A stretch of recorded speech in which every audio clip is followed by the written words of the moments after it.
And suddenly the house is on fire. And suddenly, the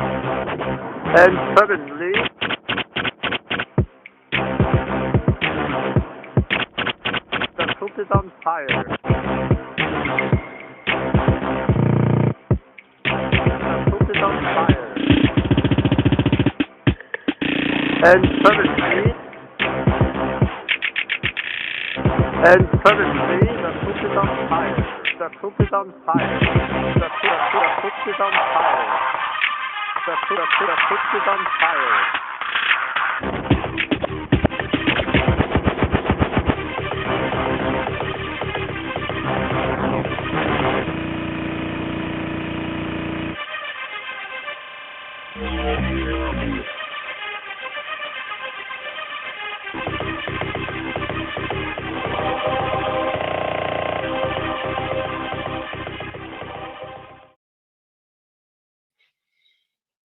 Hey, oh my gosh, Hendo's here. Thanks for coming in, Hendo. Oh, that's so nice of you to be up in the middle of the night just to come to my little old show. I appreciate you. Tonight, I have several guests, including the one and only Uncle Al. I'm excited to have him on. It's been a minute. So tonight's topic is, well, I'm doing a big reveal as well because the garden season is over. And then I am also doing a topic tonight. How much food can you actually grow? Now we're going to do a little bit of theories, a little bit talking about, you know, what we can actually do. Now, you can fantasize a little bit. Oh, I'm going to grow all the beans in the world and I'll be set. Well, we're talking realistic here. We're not talking about fields of soybeans or fields of corn to get us through an SHTF situation. We're going to be talking about real life stuff. Because I know for a fact that I could not here at my farm grow enough soybeans or actual beans to get me through. So we'll be talking about other vegetables and other things that can get us through an SHTF. So thanks for coming in, and make sure to like and subscribe to my channel. Please watch my content. I do have, hey Josh, thanks for coming in. I do have a video coming out tomorrow. It'll be at noon. It is about my food forest, and I'm slowly working on that as well. And so, yeah, I got a lot of things going on, and my head is spinning. My son is going to school like 4 days a week. Between that and Boy Scouts, and then I applied for a job today. So I might be working a couple days a week, depending if they're flexible. Now, this is the part that gets me, right? So I applied for a job. The job title said flexible schedule. And then I go in for the interview today, and they told me they weren't flexible. So I don't know what the hell is going on. Hey, Stock Explorer, what's up, girl? Thanks for coming in. So anyway, I'm going to bring my guests up because they're just sitting there twiddling their thumbs like, what the hell? Why didn't you bring me up yet? So here's Tammy. And here's Uncle Al, the famous Uncle Al. Thank you for coming on and hanging out with us tonight. So like I said, my world has been flipped upside down with Fred going to school. I have just been busy nonstop. I've kind of like have this routine going now where I go and I take him to school, and then I'll come back and I might take a nap. And then I'll do some work, maybe vacuum and wash the dishes. I'll go and pick him up, and then I'll come back, and then I'll cook dinner for everybody. So that is how I'm working. And I'm trying so hard to get my son to eat something. Because he does not eat, and it drives me insane. And so far, I have gotten him to eat weird things that he doesn't normally eat by just putting shredded cheese on top of it. So the other day, I put shredded cheese on top of his spaghetti, and he had a spaghetti noodle. I couldn't believe it. And he accidentally ate it. So I'm trying very, very hard to get him to eat food. So far, he only eats goldfish and yogurt, shredded cheese only. And yeah. And if I take him out to get Mexican food, he'll eat Mexican food and he'll eat sauerkraut balls. Yes, my son is strange. And every time I go past the restaurant, because I drive past the restaurant to take him to school. It's like our little town restaurant. They have sauerkraut balls there, and he knows that they do. I drive him past, and he cries. I'm like, oh, poor kid, I want to get you sauerkraut balls. Poor kid. He's starving to death. He needs his sauerkraut balls. I don't know. But anyway, my poor child. So anyway, that is what he eats. Oh, he doesn't do pizza. Oh my gosh, no. You put it in front of him and he looks like, what is that? And he gives you this look like of disgust. And I'm thinking, dude, it's pizza, man. Like every kid loves pizza. Not my son. No. No. Yeah, if I believed in past lives, I think that he came from Mexico or Spain. Oh yes, completely. That boy can pack in the Mexican. I think I was a little Mexican woman. I am only 5 foot tall, so I totally fit the criteria. I'm just pale as all get out. But yeah, I probably was a Mexican woman in my past life. I have personally seen Fred eat an entire platter of Mexican food. Yes, especially from that restaurant up here. At that restaurant. So good. Hopefully you guys have time and we can go there if you come up here. So yeah, because I don't want Amish. I wouldn't want Amish Mexican food. That kind of scares me. Down there, I don't really necessarily trust that. I don't think the Amish really know about Mexican food. I have a perfect. I went to Fred's favorite Mexican restaurant every time I come to visit you, so I'm gonna have to keep my perfect record going. Thank you guys for coming in. I really appreciate it. Let's start at the top of the list. I'm so sorry I didn't introduce everybody. So we have Uncle Al. He is on panel. Rebel Canners in the house. And we have Garden State Gardener and Hendo all the way from England. Hip, hip. Thank you for coming in. We got Skinner Farms. The Stock Explorer. Nora. Thank you for coming in. And Caitlin. Thank you for being here, and thank you guys for being members of my channel. I'm always looking for new members. It's only 99 cents a month, and I have lots of content. I just reached my 1,000th upload, so I have over 1,000 videos that everyone can watch and enjoy. Some of them are not good, Nice. so you could still watch those anyway. So tonight's topic. Is how much food can you grow? And so, what do you guys think? How much food can you possibly grow in your backyard?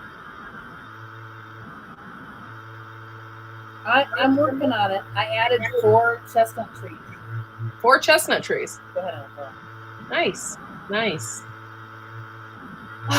You know, my goal before food costs actually went up and things were, whatever, my goal was to grow. I really wanted to grow 100% of my food. Hey, Holistic Heritage, thank you for coming in. But it's not realistic. So there's a lot of things out there that are not realistic. And I'm even going to say 1 year, I thought I was going to grow kidney beans and have enough for the entire year. That isn't happening, and that's not realistic either, because I think I got 12 pods per plant and only 4 plants popped up. Oh yeah, I was doing good, guys. I was doing so good. I would have starved to death. We would have ate 1 bean between us. Okay, folks, from old school guy who used to do this for 40 years, there's Gil. Gil's right there. Thanks for coming in. Yeah, I just came in from outside working. It's hot. Oh, it is so hot here today. It's raining? It's raining. Yeah, get some cool rain. Yeah. It's better than snow. Yeah. Courtney, I thought a little bit about what you said there about, like beans and stuff. You thought you were going to plant all the kidney beans and stuff. One thing I've learned here is it's different from year to year how much it will produce the same amount of land. The one time I put a bunch out there, okay, I'm going to do this. We had beans coming out our ears. My daughter and son-in-law were out there harvesting and harvesting and harvesting. And I killed 3/4 of it under again. Oh wow. The next year, they went out out to do it. I helped them set it up the same way. So it varies on weather and everything else. Yeah. Right, and also you have to rotate. You cannot expect the same crop in the same area year by year. See, I have three gardens. I have my patio garden, which I put it around. I have my nephew's 1 acre garden, my garden, out there at the dairy. And I hire a guy, he's got a truck farm that does odds and ends, and I make, truck farm vegetable market. And I cheat, okay, because I know how to grow vegetables. I have no problem. Plus, I know all the farmers and people around here, so I could deal in cheese, butter, and milk. Also, if I kill like a pig or a goat, I have a lot of people that like sheep and goat here too, so I have a good trade there. And plus, if I have a bull, Holstein bull, you ever kill a half-grown one, hey, I got plenty of meat to trade. So I cover everything. Here at the patio garden, I can't do that. But if I separate it into 3 different gardens, I could grow enough food for myself and about 12 other families. Yeah. Yeah. Okay. The other thing that people often forget is that plants are biennial. Okay, that means that you're going to get one good harvest, and the next year you're not going to get a good harvest. So a lot of perennial plants are biennials, which means they only give a good harvest every other year. Yeah. And I kind of feel that way about my raspberries. 100%. Like last year, I had a really shitty year for raspberries. And the bees just would eat them. Like I had those yellow jackets, and they would just like eat the crap out of those raspberries. And before I could even get to them, this year I had so many. Like I would go out there and pick and pick and pick. I picked, and then I'd freeze them, and then I'd go back out the next day, and I had twice as many. It was insane this year. And this year was a really good year for apples. Last year, it was horrible.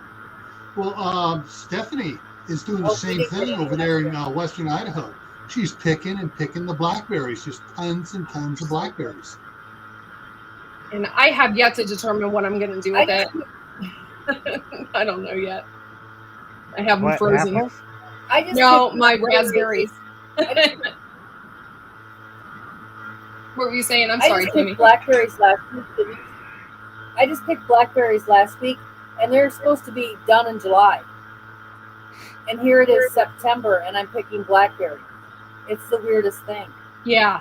Things are really acting weird this year. And I'll tell you a couple Hey, Myra, thanks for coming in, and you are a member again, so thank you so much.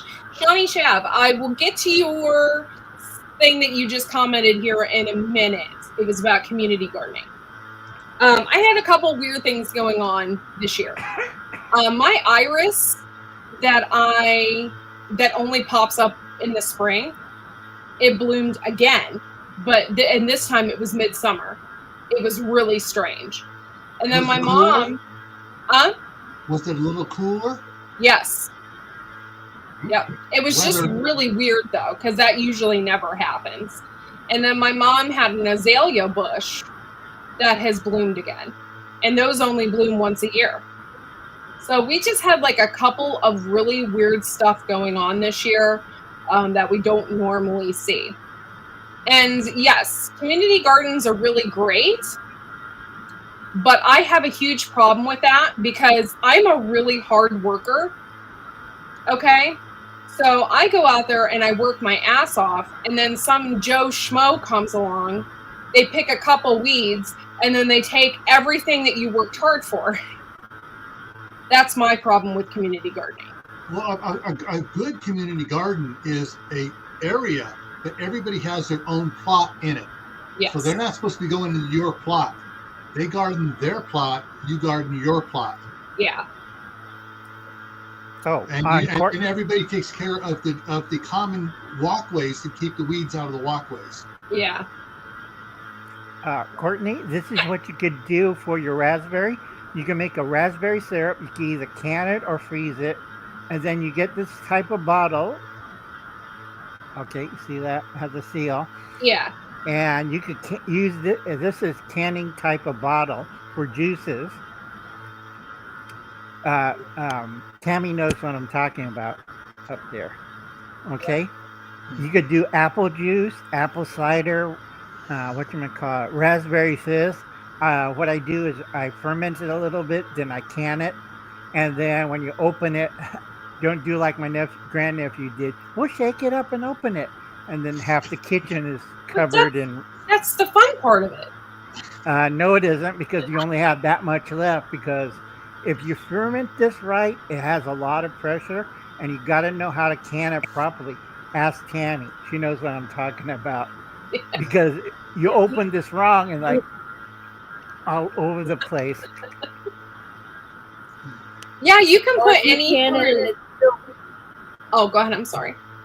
Go ahead, Tammy. if you can it when it has too much fizz, you could wind up with a jar breaking spontaneously. Yeah.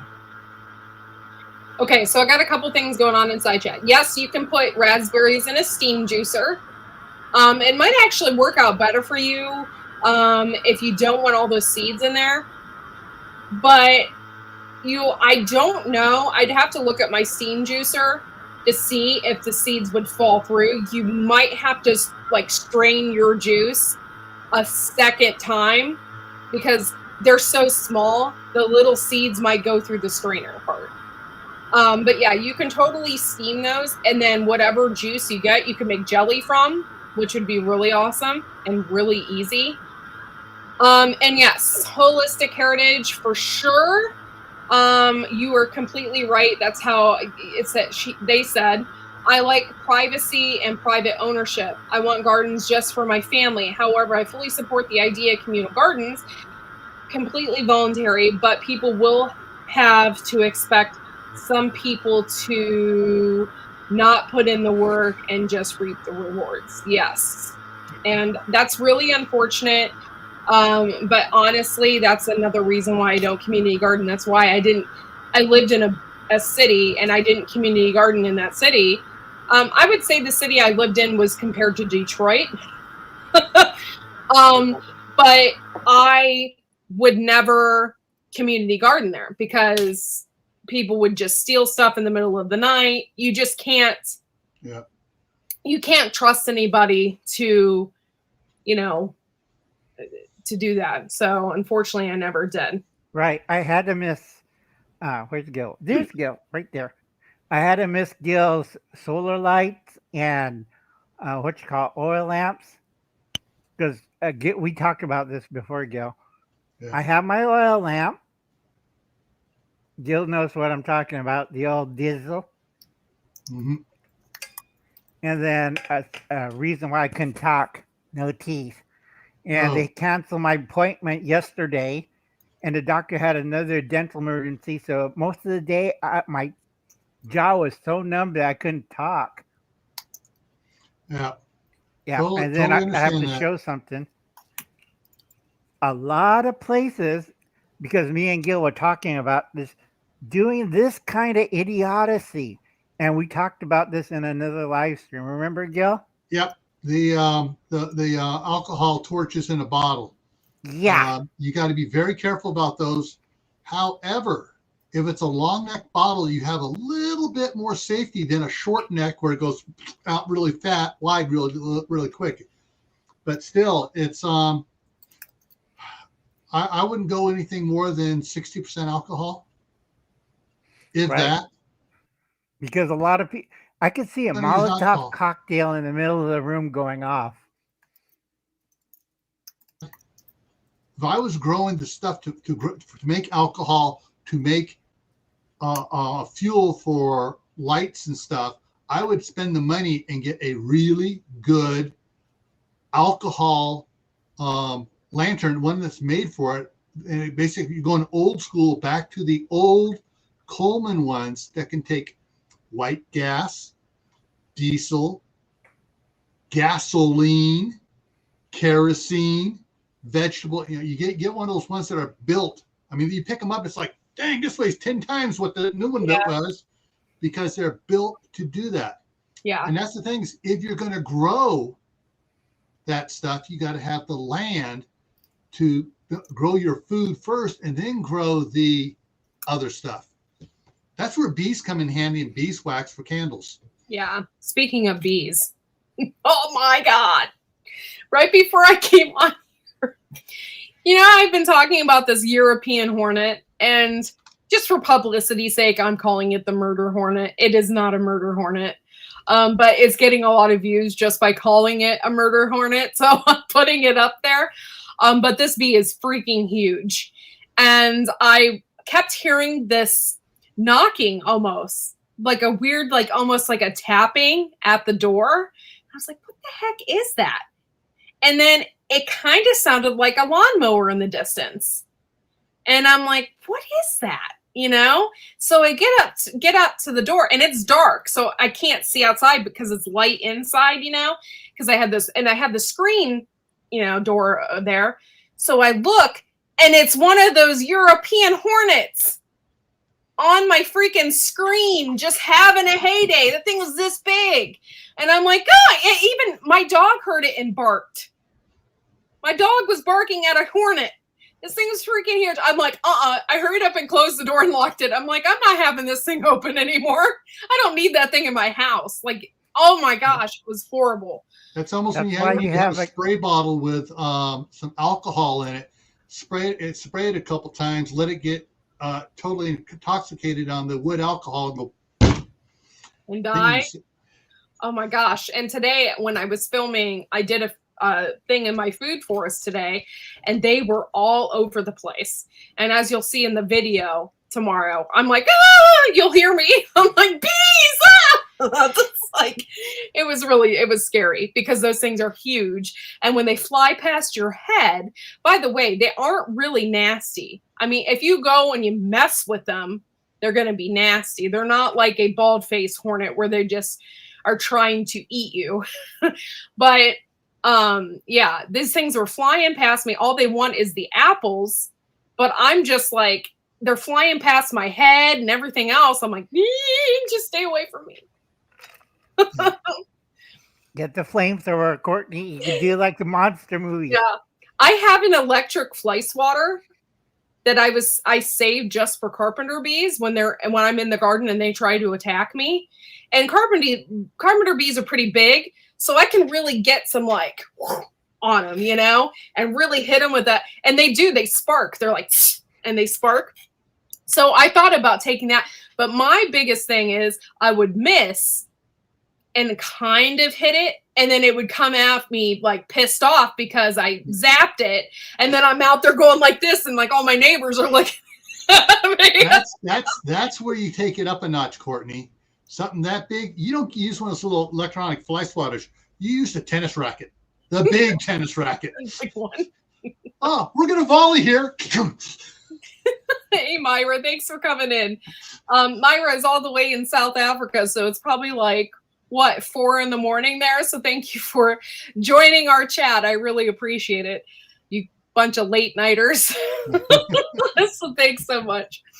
But yeah, so how much food did you guys grow this year so far? I know it's not completely over, but I always do a bigger weigh-in over the summer than I do in the fall.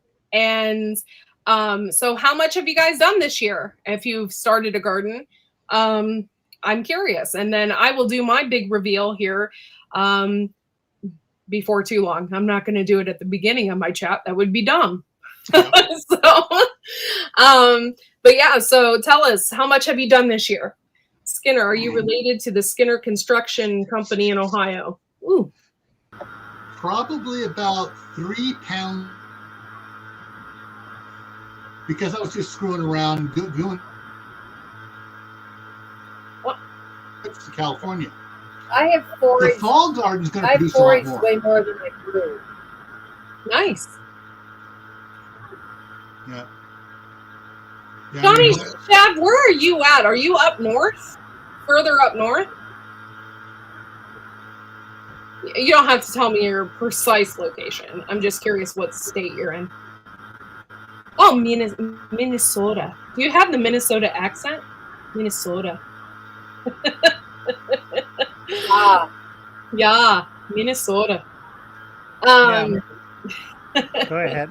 Oh, I go only ahead. got I'm sorry. half amount from last year because remember that California got that wonderful heat wave. Yeah. 190 days, 120-degree heat. That kills everything. Yeah. You know, I go look out there. Okay, lost the tomatoes again, lost the cucumbers again, lost the okra again, lost the sweet. What kills sweet potato? 120-degree heat. Yeah. And Yeah. then I had to replant everything. So barely I got my bitter melons in, my 5th batch of cucumbers in. Let's see, my 5th batch of tomatoes in. I wouldn't talk about the strawberries. That was a joke. I didn't Because get good strawberries this year either. No, I look out there. It's like, heck. Holistic Homestead said, I grew way less than I'd like to this year. We just acquired a restaurant, so we have been busy. Still grew, just not much. I love homesteading so much. My goal is to make money to homestead. That is the truth. I love it too. Shawnee Shav says, I've been looking at the trees in the parks and none are food trees. I might start planting in some public woods just so to have more space. Good idea. Good idea. Yeah. Yeah. I think I did some guerrilla gardening last week. I planted echinacea. Ooh. That's good. Walking trail. I think we lost Gil. You know, Tammy, yeah, I think he's coming back. You know, Tammy, we think alike. We think alike in that aspect 100%. Wait till you see my video tomorrow. Oh, that is pretty funny. Well, my friend gave me all these packets of seeds, and so when I've been going on my nature walks in these public areas, I've been trying to put the seed out so that, you know, I can grow more medicine and people enjoy echinacea. They don't seem to bother. So it's Yeah. a perfect thing to put along walkways in semi-public areas because they appreciate it, and it is a native pollinator. Right. Skinner, that is so funny that you said that. So I have a really exciting story. Well, it's exciting for me. I am a part of my town's garden club. So I went to garden club the other night, and it was they do an auction, one in the spring and one in the fall. So I'm like, it's fall. What do I bring, really? I was like, I didn't know. Usually in the spring, I have like a bunch of starts that I can, plant starts and stuff that I can give them and stuff like that. But I didn't really have that much in the fall. So I brought in one of my paintings. I gave away a mum and a bunch of seeds that I had. So anyway, there's a woman there who has a ton of pawpaw trees. And she's thinking maybe at the end of this week, she will have actual pawpaws. And I've never tasted one before. So I was going to call her up and be like, hey, can I have a couple just to taste them? And she's like, hey, if you want trees, I got trees. And she has a ton of them. And she lives literally, I could walk to her house from my house. So my husband and I planted 4 pawpaw trees in the woods in the back, but they're like this big. And I didn't realize that pawpaw trees, it can take like 7 years before, or even 10 years before you can even see any of that or reap any benefits. So I'm kind of excited to taste some, and maybe I'll get some bigger trees from her and really start to grow some over here. Some varieties will start producing in 3 years. In 3 years? Wow. Okay. That's good. There's a guy out of Kentucky that was developing pawpaws to make them marketable. And his, if it's one of his hybrids, it'll develop in 3 years. Nice. Quirky look around riverbanks. I don't really have any rivers here. I have maybe the Cuyahoga River that, but that takes me at least 30 minutes to get to. And it's not something that you can just access. And it's actually funny because they just literally opened up the dam. So it's level 5 rapids. So people can go with their kayaks or whatever down the river. I'm like, why you would do that? I don't know, but they opened up the dam so people can do that. So whatever floats your boat. No, they're hoping their boat floats. Yes. Level 5, you need a life jacket, a boat, and a guy to pull you out of the water when you fall off because you're going like 55 miles an hour at level 5. Either that or a helicopter with a hook hanging right above you, ready to grab. Just this is huge rapids, and it's in a valley, and I've taken pictures of it before. It's just not something that I would ever consider not level. I love to do that kind of stuff, but not level 5. I'm more like the lazy river kind of chick, where I like to go down the lazy river and then maybe camp on the side and then lazy river again. Not really a level 5 kind of girl. Level 3 is more than what I want to do. Yeah. Well, so in other words, Courtney, you'd be very happy there in Disney World on the one thing where the water's just pushed by jets around, so you just float around and come back around again and go around again. Exactly. Okay. Yeah, Tibor. This is up north. It's in Cuyahoga Falls. It's quite a distance from me, but they opened up the dam, so you pay to go down, the river. Another trick, if you're doing guerrilla gardening, I tell a lot of people, plant sweet potatoes. Sweet potatoes, New Zealand spinach, stinging nettles. I like stinging nettles because nothing kills that, and nobody messes around with it. And I have homeless people around my place. So every place where they camp, I spread my 50-pound bag of stinging nettles all over the place. Over here, over there. A lot of city gardeners around here hates me because I'm the guy who's been spreading stinging nettles all over Visalia. They hate that. It's one of the worst weeds. But I eat stinging nettles. You could cook it and eat it. It's very nutritious. Ask Tammy. Yeah, it's not something that I want to eat, and I always rip them out of I make my husband rip them out because even when I'm wearing leather gloves, for some reason, they still go through the leather gloves. Yeah. So I make my husband rip them out. That's why I have stinging nettles. I collect the seeds, and I spread it all over, and a lot of homeless camps close up because they see that. Nope, we're going to Fresno or Bakersfield. No stinging nettles here. So I spread it all over the place. Spread it at the school, spread it at the public parks, spread it at, on the trails, on the banks. I want to cover this whole area.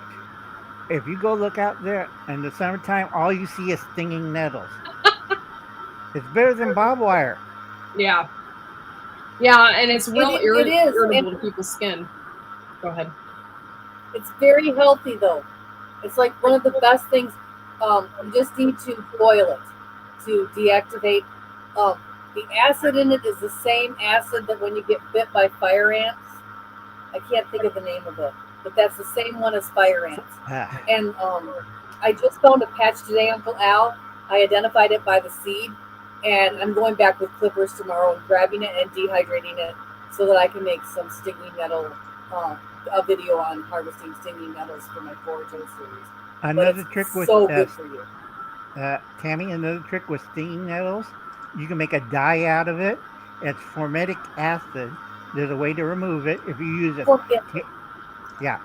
when you boil it, add a half a teaspoon of baking soda you want an alkaline solution to neutralize the acid. Then you have to only worry about the spines. If you don't take out the spines, it's like, I ate a cactus. No. But the nice thing about nettle, you can make fabric out of it. Oh, You ever heard of Lindsay wool? In the South, they used during the Civil War when they only had wool from the sheep, and they had to substitute another fiber because they used to make linen, and they couldn't get the materials for linen, so they used Flax. stinging flax. That's it for linen.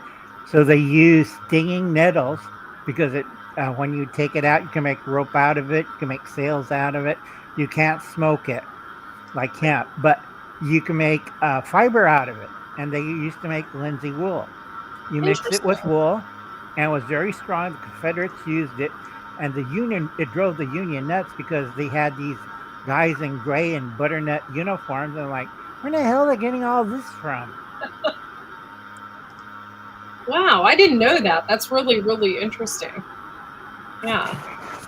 So, okay. So, hey, Primal Cajun, I see you in here.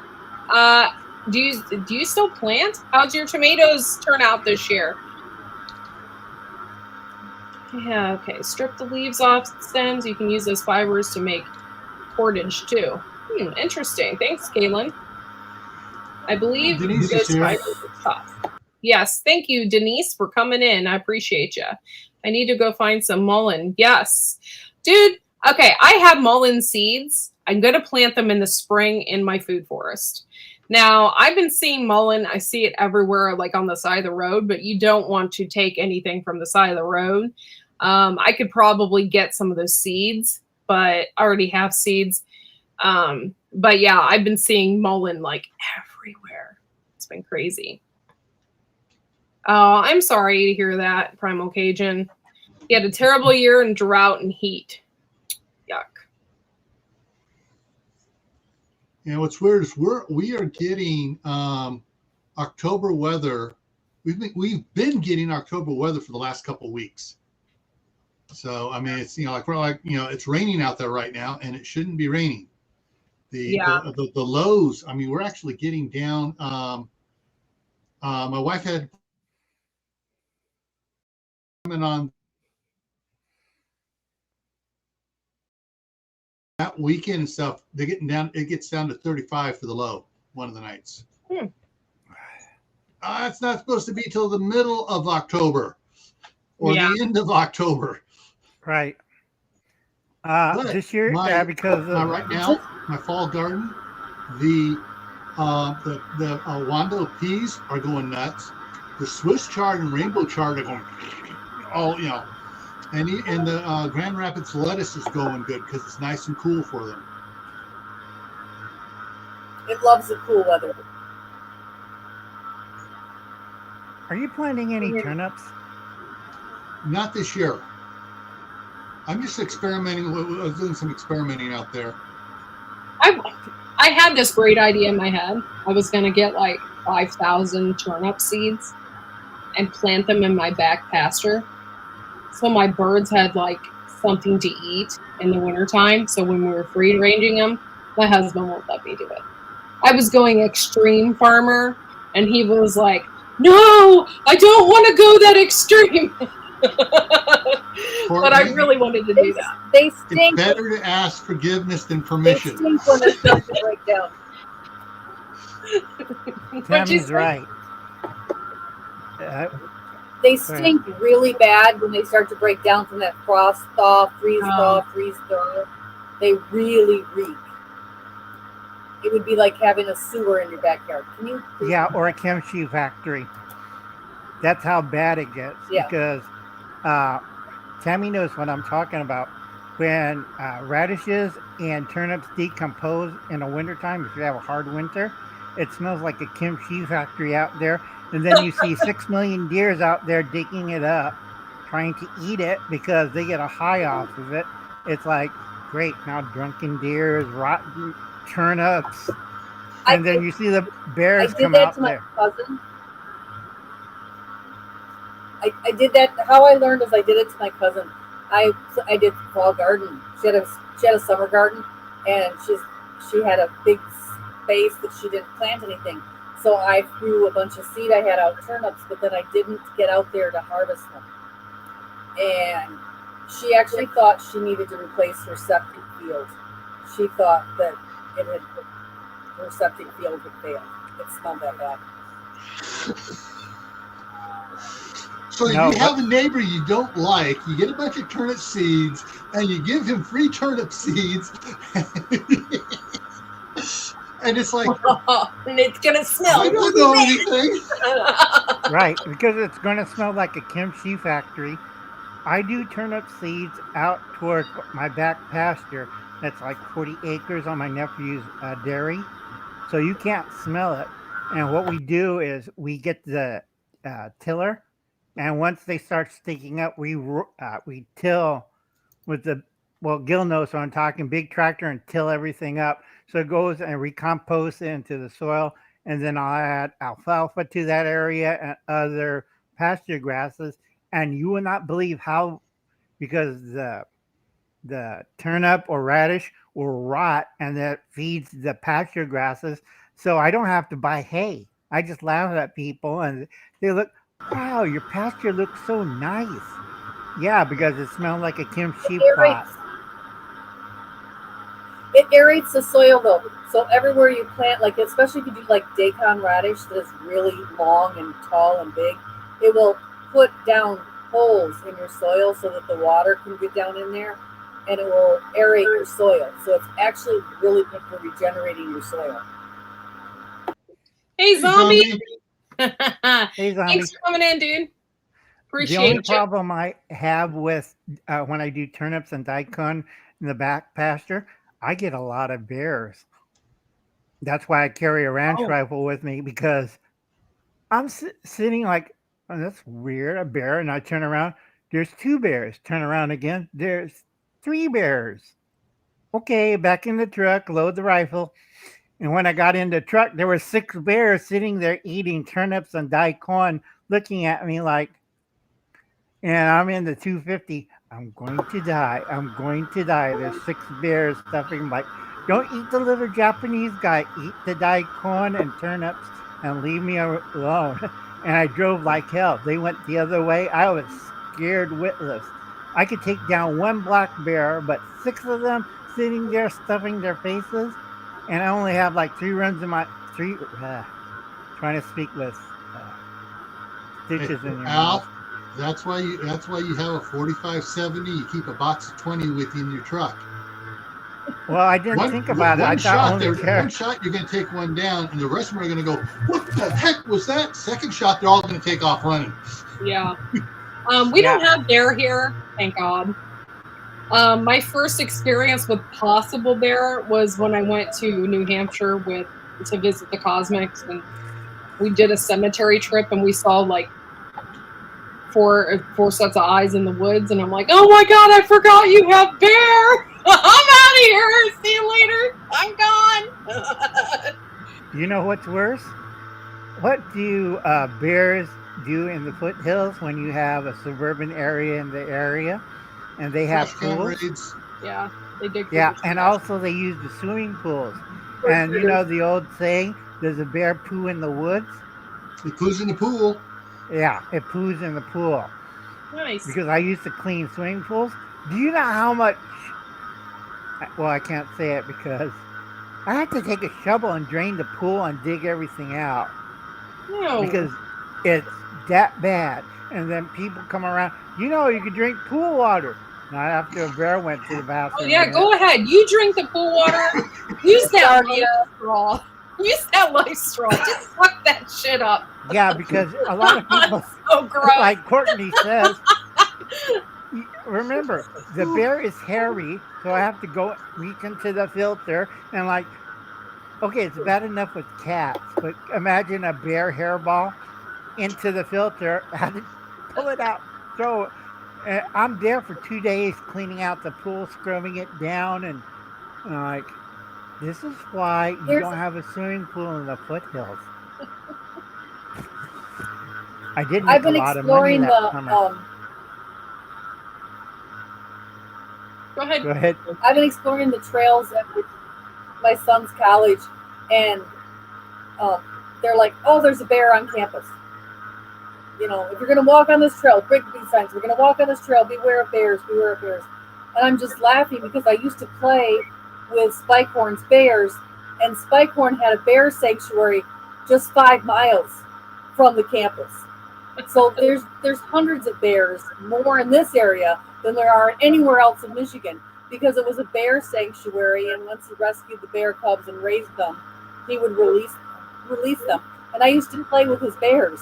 So it's like, dude, I probably knew this bear's grandfather. I probably gave it a bottle. Aw. Yeah. Anyway, back to if you're doing guerrilla planting, plant a lot of sweet potatoes. You can eat the tender leaves. Do not eat the older ones unless you want to go bathroom all the time. You can eat the tender leaves. It's just like spinach. Once you got to know what variety of sweet potato for your area. Yes. Because people screw that one up really bad. Either they die off too early or they have problems. And the big thing you want to do with sweet potatoes is once you harvest them and you got the right type, you have to harden them. And I tell a lot of people that's the next to pumpkins and hard shell squash. You could grow enough sweet potatoes than regular potatoes, because you try to grow potatoes on 120 degree heat, they tend to die and explode in the ground because it's too hot for them. But go ahead. No, I was just saying, like, the sweet potato is a great idea, and you can actually make bread out of the sweet potato as well. So it has a lot of multi-purposes. Plus, sweet potatoes are really, really good for you. You can also make vodka. What? I've never made sweet potato vodka, but I'd try it. They make regular potato vodka around here. Lots of it. Yeah, but they do. On the sweet potatoes, you can cut it thin enough. Once you blanch it and you put it in a dehydrator, and I tell a lot of people, I have stuff like 5 years ago, and I tell them, you want to see a trick? We soak this overnight, and then I deep fry it, and you have the world's biggest, crunchiest sweet potato chip. Ooh. And they're 5 years old. I dehydrated them. All I did was overnight hydrate them, and then put it in boiling peanut oil. Ooh. Do you know what 40 pounds of chips would be gone in about 30 minutes? Because I'm in the deep fryer. I have the deep fryer, and I'm frying away, and I look around like, didn't I have 3 bowls out here cooling? And I'm like, oh, we're hungry, Uncle Al. Me and my friends took 3 bowls.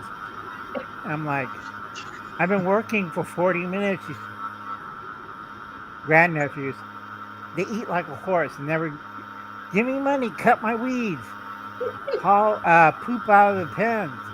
Well, we can't do that. You won't let us drive the Bobcat. No, you. Gil knows what I'm doing. Shovel and wheelbarrow. Right. So, you guys, go ahead. I'm sorry, Uncle Al. Go ahead. Go ahead. I have noticed that I've been on for 48 minutes, so I probably have tortured my audience enough with my big reveal. So what I did is so I obviously I garden. You guys know all that. So everything that I brought in, hey Sarah Boss, thanks for coming in. Everything I added from my garden, including my eggs, everything I brought in, I weighed it, right? And then so at the end of the year, I will see how much I actually brought in this year. And I canned a lot. I had a lot of beans. I did at a 32-pound Boston Marrow that I still don't know what I'm going to do with. So I had a lot of things, 100 pounds worth of apples. So it was a crazy year. And so my grand total, and I don't know, can I do a drum roll on this thing? I don't think I can. My 854 pounds. 854. Woo! Yeah, 854 pounds, which I think last year Here's my paper from last year. Last year I did 506. So I really stepped up my game this year, and I really had a huge total. I am not finished. I have some cabbage out there, and I didn't harvest my carrots yet. So I have to harvest my carrots, and I'm going to can those. So those will be some weight that I can add to that. But yeah, 850 pounds this year. We kicked ass. And not only did we kick ass, we have a ton of food that we have saved and love. Like those beans, like my husband hates green beans. And he's like, oh my gosh, those beans are so delicious. And he's like, it has to be because we grew them ourselves. And so the green beans are good. The pizza sauce I made was good. The spaghetti sauce, the tomato juice, all of that is fantastic. And so it will definitely get us through the winter. Now, I'm not saying that we're going to eat nothing but green beans and tomato juice and pasta sauce all winter. But it really does help for those, like, you know, nights where, like, it's basically a freebie. It's a freebie dinner night. Or like if I make, you know, green beans, I have a side dish that I didn't have to pay for, or, you know, something like that. So thanks, guys. 854 pounds. That's, let's see, I did 500 last year. So I did quite a bit. You know, it's like 200. And you still have how much more to go? How much do you think you'll harvest? I don't know. I know I don't have like 100 pounds of carrots out there. But I have carrots yet. And if I really wanted to, I could harvest a ton of beans, but we are so tired of beans. So we kind of let them go to seed. But for the most part, it's just carrots. I have some cabbage out there as well, but it's not right. All right. Now, The thing is, if you don't want to do anything with those beans, you harvest those beans for seeds to plant next year. Yeah. you can also use extra green bean seeds beyond what you need for your garden for next year as dried beans. That's what my husband was telling me. Your green bean seeds can be used. I wouldn't eat them like by themselves. I would probably throw them in like a 7-bean mix for bean soup. But you can definitely use them. Or throw them in a chili or something like that. Remember, dried beans you can grind up and use for up to 1/3 of the flour in any recipe, and it makes it a high protein recipe as opposed to a high carb recipe. So you can use it for flour in anything up to 1/3 of the recipe. Nice. I have one issue. Oh, go ahead. I'm sorry, Uncle Al. Go ahead. Another trick with the carrots, a lot of people don't eat the green tops. I'm Japanese, we eat it all the time, but there's a trick. If you dehydrate the green tops and grind it into a green powder, any kind of soup or smoothie or whatever, you add the green carrot top into the soup or smoothie, and that you get your extra greens. It isn't bitter, it's kind of sweet. So you have to watch the sugar level on that. Yeah. You don't have to cook it, you just dehydrate it, and then I have a grinder and it's powder. So instead of throwing it away or feeding to the chickens, and the chickens laughing, I'm going to eat this. Whatchamacallit, you turn it into a food powder. I do that on asparagus. I do that on celery, anything left over. I dehydrate it, grind it down into a powder, and mix it all together. You can, I'm sorry. You can also take your dried beans and grind them up and feed them to your chickens. It's a very high protein. It's bean meal. You could add that to your chicken feed and cut your feed bill a little bit. Yeah, that'd be nice. Especially with that feed that was out earlier this year that was really low in protein, and chickens had stopped laying because they didn't have the protein. Mine specifically. I was very upset. So you can use that to boost the protein in your store-bought chicken feed, or to stretch it to make it go farther. After you've saved seed for next year. You go ahead. The one thing I know I did this year that I found out that I didn't know, I am allergic to beans. I am so allergic to those beans. I would go out there and I would pick, and I kept picking, and then I'm like, my palms itch. I'm like, and my arms are itching. I'm like, what the hell is going on? And then I did it a couple times, and I'm like, it has to be these beans. So I haven't picked them since. Or if I am going to pick them, I'm going to wear gloves because it was really annoying. And I actually took a Benadryl because I couldn't stand it. I'm like, why am I so itchy? Ah, it's driving me crazy. So So Right, you're allergic to the plants, not the beans not the themselves. beans Right. itself, just the leaves. Yeah. Yes, Right. the pricklies on the leaves. Right. You wear nitrate gloves. That'll prevent that because the bean plant in certain areas will put out these little spines to protect itself, and you're allergic to that one. Another trick, if you have low protein feeds, do like Uncle Al. I hunt carp. I have a bow set, and I go out there. Oh, chicken needs or the hog needs more protein. I kill carp, and I put in a big outside. You'll know what I'm talking about. Looks like a cannibal pot. You put 40 pounds of carp in there and you boil it, and then you shovel it into the hog pen or chicken pen. They'll Happy eat hogs. everything. Happy hogs. Yeah, I'm sure my chickens it'd be like gourmet for them. Mhm. Right. Um, You do that, and that'll save you. The How much other is benefit chicken? is, Go ahead, Tammy. the other benefit, Uncle Al, that would have a lot of calcium from the bones that they could eat. Yep. Yeah, for calcium. But you have to cook it first. Do not feed the carp raw to the chickens. No, you have to cook it. I add a little cinnamon and some salt to it, and the chickens and the hogs go crazy because it's tasty and also soft. Your biggest problem if you feed raw carp to hogs or chickens, they'll choke on the bones and get worms. That's why you Yeah. always cook carp for animal feed. Yeah. And when you're cooking that big pot of the carp, if you happen to have some black walnuts around, peel Yeah, off I the have tons husk of and black toss walnuts. the husks in there, and that'll help deworm them as well. Yeah, and Right. we grew a ton of pumpkins this year. So when they're not being used as a decoration anymore, they get thrown to the chickens. They love it. You are going to save all the seeds and stuff from the pumpkins, right? Yeah. Hey, Shadow. Hey, Thanks Shadow. for coming in. Hey, Jordan.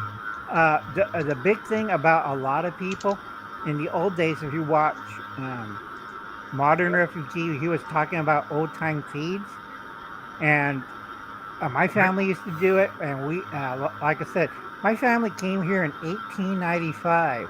We were small, grouchy Asian cowboys or vaqueros. I have a photograph of my great grandfather. Sure, they thought, is your grandfather Mexican? No, he's Asian. He just rode with vaqueros and drank tequila and wore that sombrero thing on his head. You feel Pancho it. You Villa. simulated. He was a badass Japanese cowboy. Oh You yeah, simulated. but the, Like the everybody biggest should be doing, like my ancestors did. We simulated. yeah, but it was kind of weird because when he died, he still had that sombrero, and he smuggled into Japan 44 Smith & Wesson Russian. He didn't tell Wow. anybody. He kept it. Like Gil said, he was a badass. Pancho Villa still owes him money. That's another thing I won't talk about. That's like, oh God. What I did love I the do? hashtag Garden State Gardener things. All right, I want to change up the part of the garden topic here. Go back to the garden though. Trees, fruit trees. How many fruit trees do you have, Courtney? Oh, a lot. I got 12 apple trees, 4 pear trees, and we just planted 3 plums. I have, I think, 12 plum trees in buckets that we haven't planted yet. 2 40-year-old apple trees in the back. And you aren't harvesting everything, are you? No. Or weighing it. Some of the stuff you're just feeding straight to the chickens and like that. We're not too, even right? doing that. Those 40-year-old apple trees, I mean, they're humongous. There's no way we could get to the top. We'd have to use like an extension ladder. And so we didn't collect anything from those. And the turkeys and the chickens, anything that falls from those trees, they just have a heyday. So. And the deer come over and eat the The apples. deer do not go in our backyard because our back pasture is fenced in, so they don't cross Right. it. But my mom has a crab apple tree, and it's huge, isn't it, Tammy? Have you seen? You remember the crab apple Oh, tree? it's massive. It's massive. It's bigger than most standard apples. Yeah. So when all of those apples fall, my mom gets like 6 or 7 deer in her front yard eating those crab apples because it's just Food and it on the hoof. smells. It's horrible. Food on the hoof. Yeah. Oh my God. This is a Yeah. funny story. I feel like a hillbilly for telling this story. So, for some reason, we had a windstorm, and the crab apple tree, like the branch was broken off. So my husband had to go over and cut the limb off of it. Well, the deer had been eating the apple stuff. So he taught me. I know more about deer poop now. The bucks lay an actual turd and it looks like a dog poop, and the females lay pellets.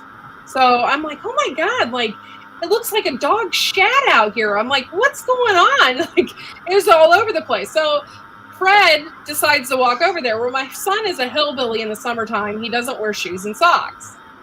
And so he's walking over there, and he wants to see Dad chop down the limb with the chainsaw, So he's so excited. He goes over there. And what did he do? He stepped right in deer shit. I was like, oh, that's a lesson, Fred. Maybe you should wear shoes. Okay, on the apple picking and fruit picking, they have a claw or fruit basket on a pole that's extension. You can pick it up, I think, in your area, anywhere from $26 to $14, depending if you want the wooden handle or the aluminum extension one. And what it does, it's a wire basket with a little sponge in it, and has a claw, and you go over the fruit and you push it down, and it pops it into the basket, and you reel down the pole and you dump it out. Oh, that's a good idea. Yeah. That way you don't have to climb the tree. Yeah, that's a really good idea. We didn't do that this year. We handpicked 100 pounds of apples this year. So, yeah, we didn't do that. But most of the apples, they're okay. I mean, my son loves to go. I'm like, I have to really watch him to make sure he doesn't get wormy apples. But he loves to go up to them and just pick them up and eat them. So I have to watch to make sure he doesn't get something nasty. But yeah, we had so many apples this year. We just took what we could from it, and then the rest goes to nature. So, right. And the thing with that is, if you needed to, that would be a whole bunch.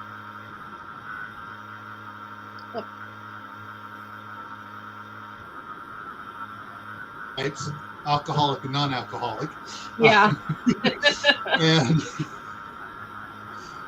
But yeah, you probably could have harvested well over 1,000 pounds. Oh, if we would have took every apple off the tree and pears, we would have had that. Oh, for sure. Right. You could also make apple butter and apple jelly. I forgot the other thing. I made applesauce and apple butter 2 years ago, and I still have like 20 jars of like each. So I decided not to do that this year, and we made juice instead. So the big thing, you could also make chutney. That's what I was trying to say. ooh, yummy. I've seen people make an elderberry chutney for like on top of their steak. Oh my gosh, it looks so good. I want to eat that. There's other tricks you could do do that with some of your frozen. What'd you say, Tammy? I said you could do that with some of your frozen elderberries. Oh yes, I have so many.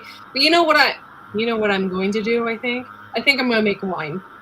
I'm going to take my frozen elderberries. I had 16 pounds from last year, and then I picked some this year, and then I have raspberries and stuff. I thought about making like a raspberry elderberry wine. I don't know yet if I do it, but if I do it, if I do it, I will film it, because that is one thing that's legal that you can make. But yeah, so I thought about doing that. My husband's like, I don't know, but I think I really want to do that. I was just reading Primal Cajun's thing. Everybody's trying to give you grocery bags of oranges. If people were trying to give us grocery bags of oranges, we would be taking them and we'd be juicing them and then freezing them. Yeah. Who's mayor? We- Hey, Star. Thanks for coming in, sweetie. Hey, I Star. miss you. I love you. Don't forget, We love Yeah, you. he's calling me mayor. I'm running for Don't mayor forget of to my make- city, so What were you saying, Tammy? don't forget to make apple cider vinegar with the peelings, Ooh.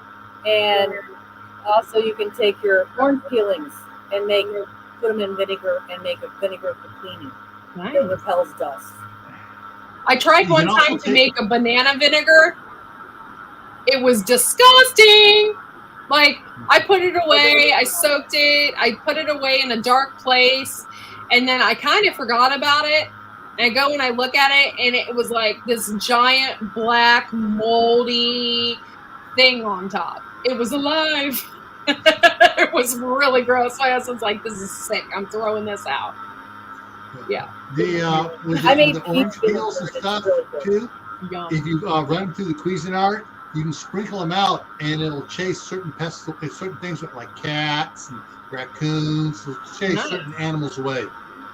They don't Yeah. like the smell of the citrus. Star, it was like a science project. It was alive. I felt like Igor's assistant, because I'm not exactly Igor, because that'd be weird, because I don't have like a hunchback or the weird head, but I was definitely his assistant. Hey, at least it wasn't waving at you. Big It's like, trick oh, I now tell, it's alive. It's intelligent too. big trick I tell a lot of people, if you're living in a suburban neighborhood, like my neighborhood, I've been here for a long time. I give every year my neighbors either a citrus tree or a nut tree or a fruit tree that they plant in the backyard and the front yard. So my whole neighborhood is a food forest. Nice. See, I play dirty. You know, I have lemons, I have grapefruit, I got walnuts, I got pecans, I got Ooh. hazelnuts. Oh, Filberts.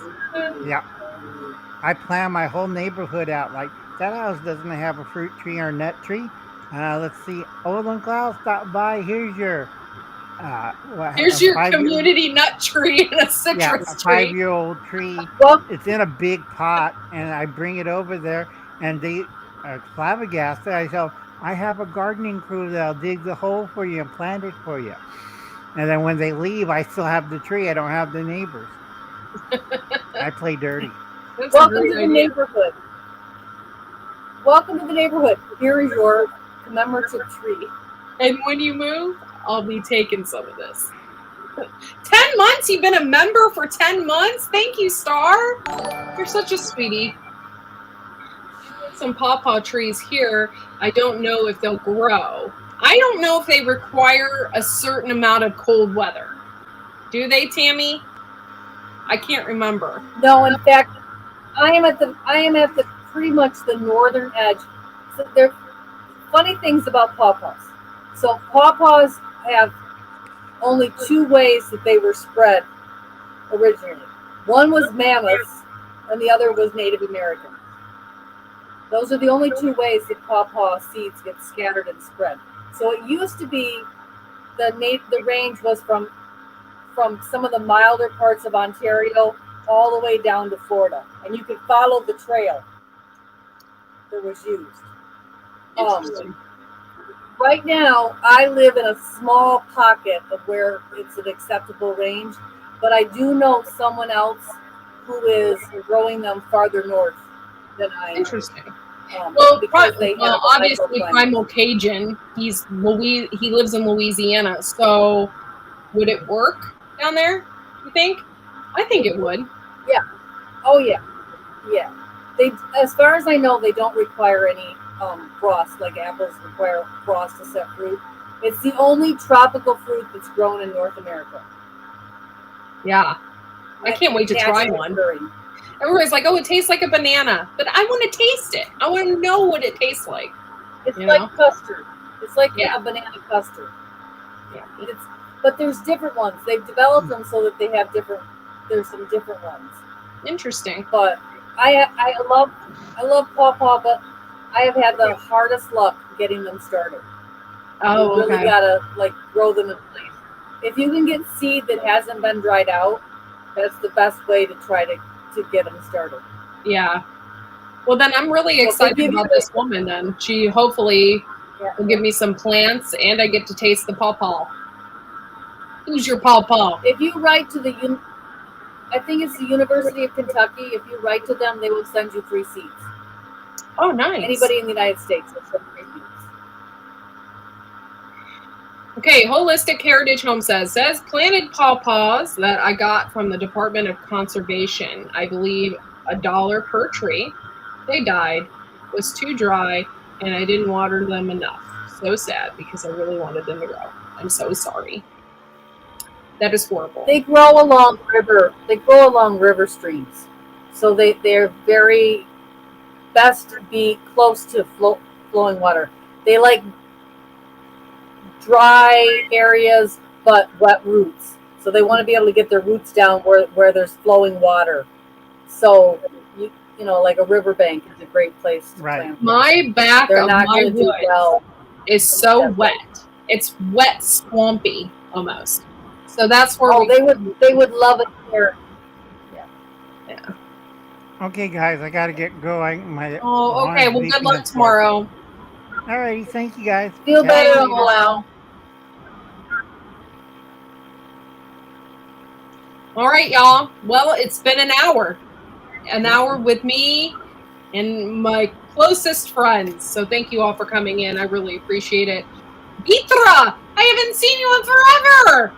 Thank you for coming in, dude. Appreciate you.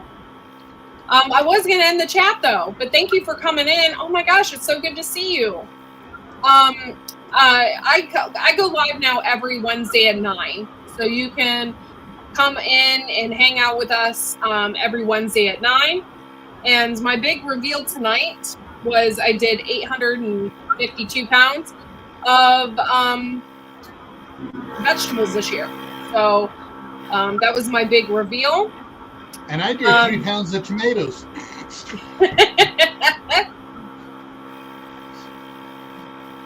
When did you start in minutes? I started an hour and 13 minutes ago. Star Homestead. It was 9 p.m. Eastern Standard Time. Thank you, Kaylin, for putting all that in there. But Sarah, thank you for still being here. Love you, girl. I gotta get going because I have to wake up super early to take my son to school. But I want to thank you all for being here. Thank you for my panel people. Those who won lids for me, I'm getting those out as soon as possible. I'm a little slow because I've had a lot of things going on, but I'll get them out. I got to do a video on what Garden State Gardener sent me. He sent me 4 packages of seeds, and Nice. so I'll reveal what those are in a video later tonight. Okay, Vidra. Yeah, throw it into your calendar every Wednesday at 9. Go ahead, Tammy. I'm sorry. I actually did a mail call this week. I just filmed it today because it came in the mail today on seeds that I got. So it will come out in 2 days, Joe. I keep forgetting. My husband has to do it, but I got contacted by a company to do some product reviews or whatever. So I'll be having that coming out, including an electric rat trap. Bum, bum, bum. It's going to be interesting to see if this stuff works. But yeah, thank you guys seriously for coming in. I really appreciate each and every one of you. 19 people in the house. I love you guys, seriously. Become a member, 99 cents a month. And we will see you next Wednesday. I do have a video coming out tomorrow at noon. So watch. We'll see y'all then. Bye, guys.